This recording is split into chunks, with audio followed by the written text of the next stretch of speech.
पहले से तू अलग हो गइल बारू। दुल्ही कहत बा कि तो के ना पता है,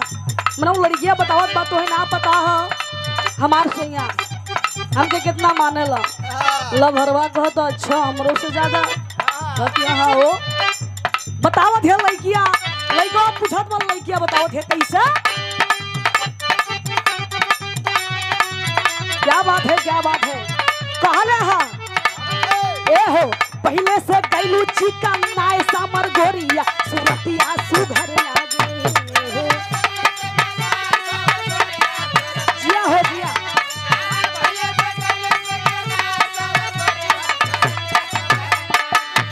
आ कैलू का ससुरा में उपाय सामर गोरिया रहेलू सबसे आगे।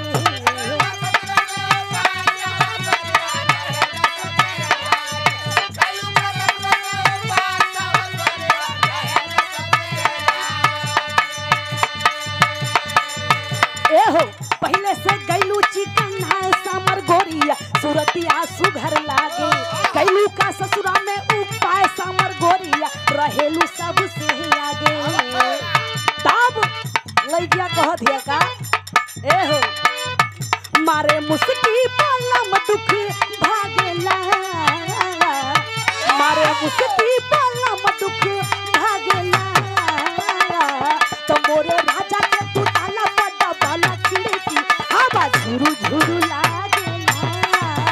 वाह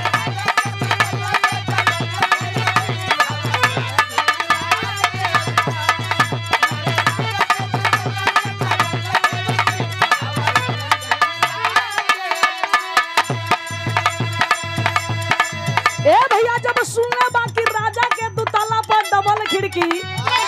आवाज झुरु झुरु लागेला बहुत बात छे इतना मानेला बहुत बाकी हाँ हो आ खाली मनबे ना करेला जुबान से तू ऐसे हमके बुलावेला ऐसे लगेला ना जैसे रस टपकत है का ए मास्टर तनी से में हरकत है अरे तनी देख लानियो गुरुजी कहत है लक्ष्मीनिया कहि के राजा जी बोलावे ये है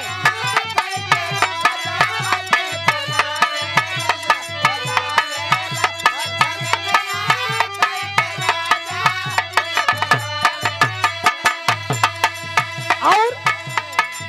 मलकिनिया कहि के हमके बोलावे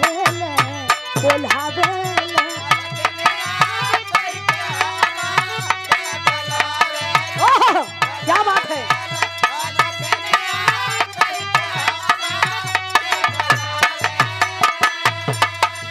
लक्ष्मीनिया कहि के राजा जी बोलावेले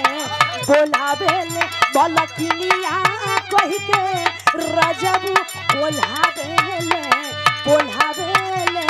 और कहत बा उनका छुअते ही मौसम